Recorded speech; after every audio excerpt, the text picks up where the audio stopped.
movement disorder.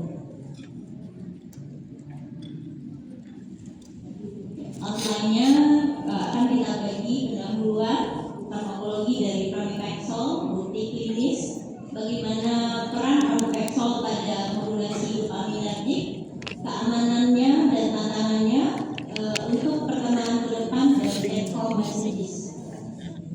Untuk memahami gangguan gerak, tentu saja kita harus pahami dulu apa itu gerak ya. Gerak adalah suatu interaksi antara sistem piramidal dan sistem ekstrapiramidal. Kita ketahui sistem ekstrapiramidal ini itu basal ganglia, itu fungsinya untuk memfasilitasi gerakan volunteer dan juga sekaligus melakukan inhibisi supaya terjadi gerakan yang terkoordinasi dan terkontrol. Dan ini juga dibantu oleh cerebellum. Adapun fungsi gerak yang kita tahu itu ada otomatik, seperti saat kita berbicara saat ini, berjalan atau tanpa kita sadari. Gerakan volunteer seperti memakai baju, nendang bola. Gerakan involunteer seperti yang terjadi pada gejala movement disorder seperti tremor, myoclonus, dan semi-volunteer seperti tics dan restless leg syndrome.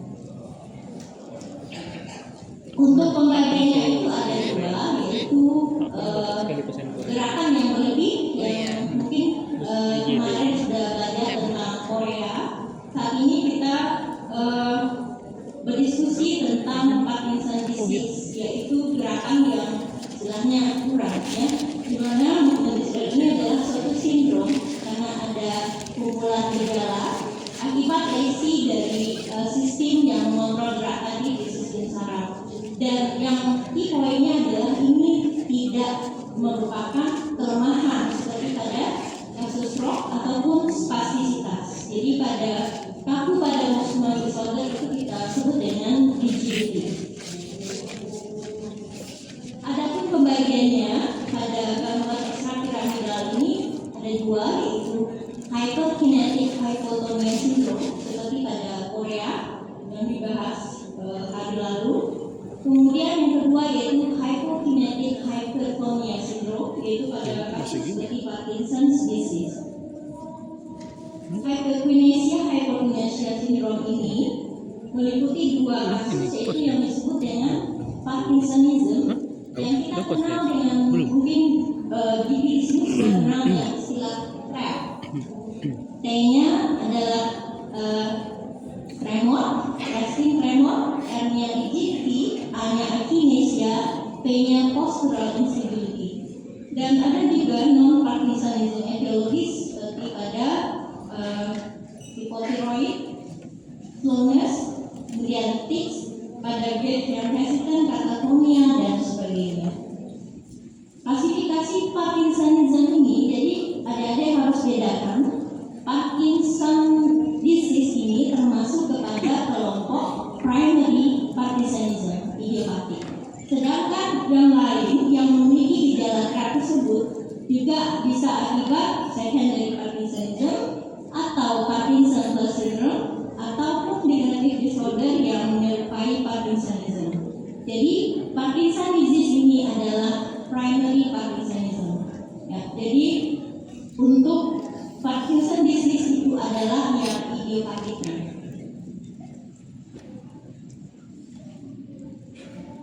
Ya, berikut mungkin adik-adik pernah mendapatkan kasusnya di praktek pribadi. Ini adalah gejala dari Parkinson disease yang pernah kita sampaikan tadi, yaitu di sini ada resting tremor, kemudian ada postur pasien yang membungkuk, kemudian juga ditandai dengan jalan langkahnya kecil-kecil seperti ini pada pasien ini, berjalan lambat, jadi seperti pada kondisi slow motion ya. Dunia bergerak lambat ya, posturnya membungkuk pada pasien ini. Kemudian ada periode stop. Saat mencoba membalik arah, pasien agak mengalami kesulitan ya.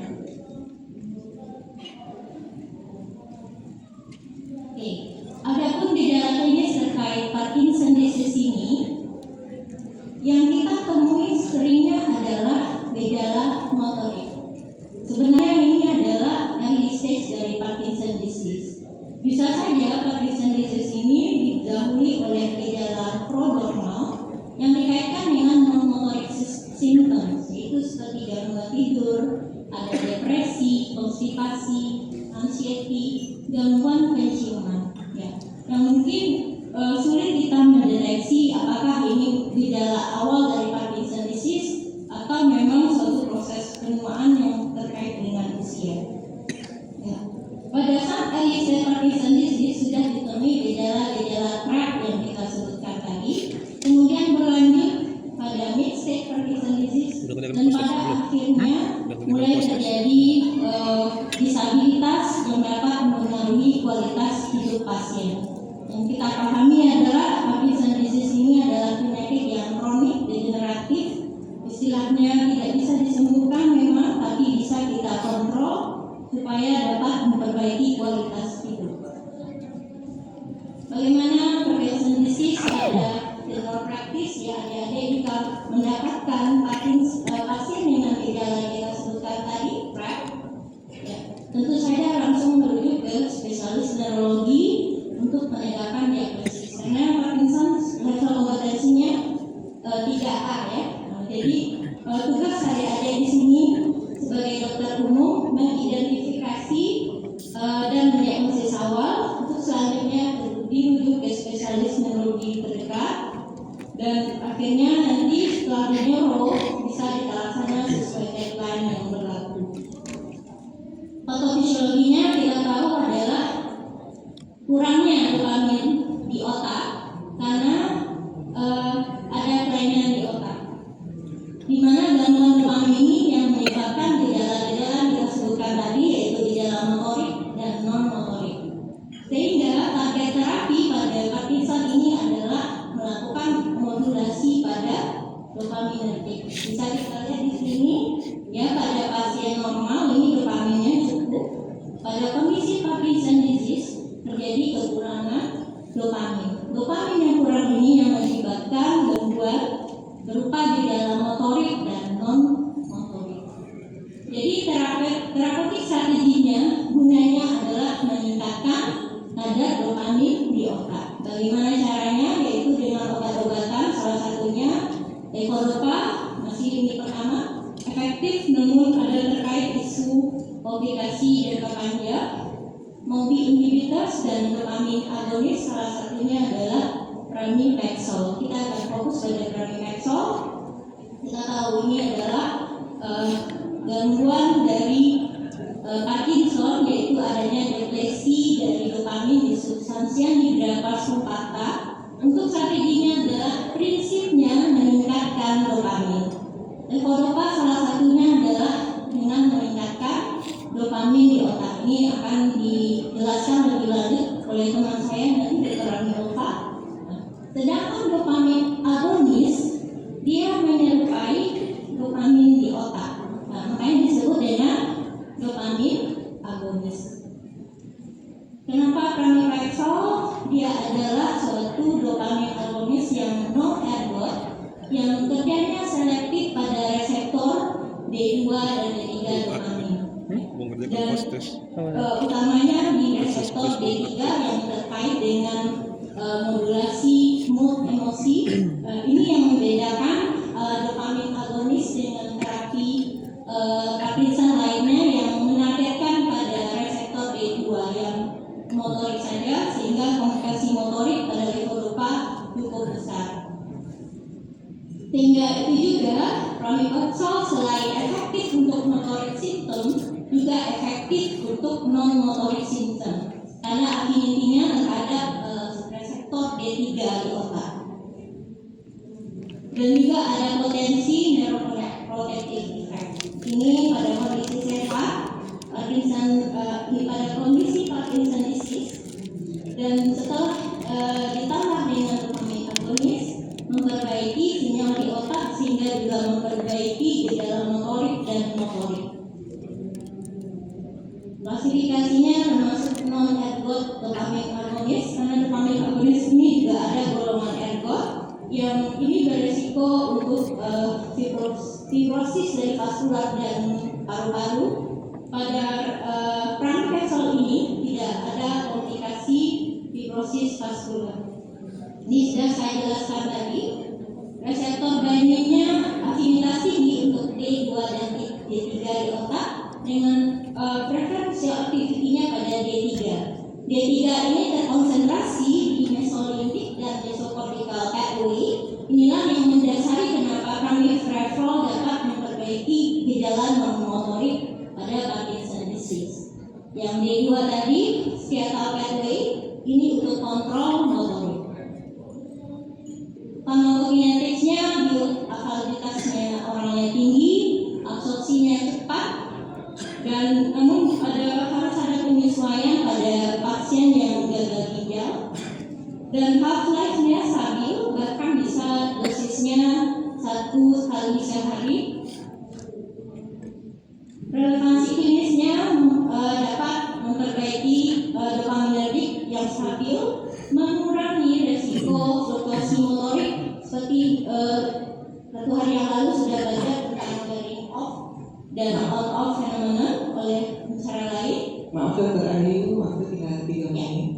Dan juga untuk komplikasi jangka panjang yang lebih minim. Bukti klinis ada beberapa penelitian terkait ini. Seperti ini.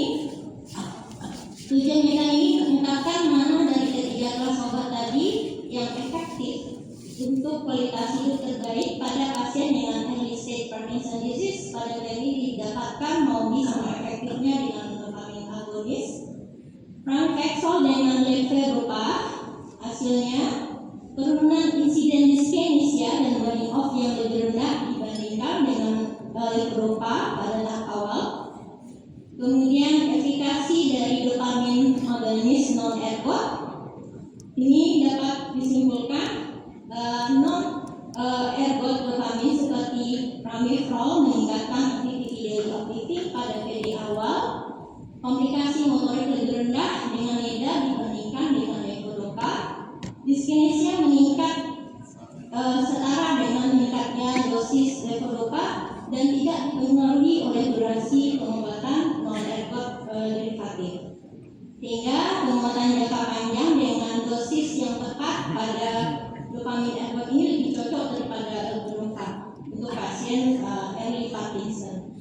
Ini juga perbandingan pramipexole quality of life pasien dengan Parkinson disease, potensi manfaat pengobatan pramipexole dalam meningkatkan kualitas hidup pada pasien dengan Parkinson disease.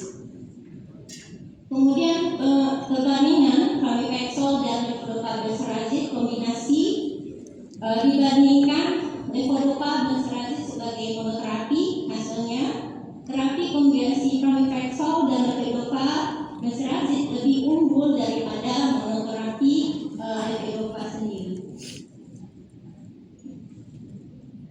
Selain untuk Parkinson's disease, pramipexole juga bermanfaat untuk Restless syndrome dan gejala non-motorik. Practical consideration-nya adalah cocok untuk usia muda onset, yaitu kurang 60 tahun. Namun side effect selain itu mengurangi komplikasi motorik, tapi ada side effect seperti mengantuk, gangguan impulse control disorder dan hipotensi, dan dikombinasikan sebaiknya pada levodopa pada stadium Parkinson disease yang lebih tinggi. Take home messages, pramipexole menawarkan efektivitas motorik dan non-motorik, risiko jangka panjang yang lebih rendah, memperbaiki kualitas hidup pasien dengan Parkinson. Demikian presentasinya. Terima kasih.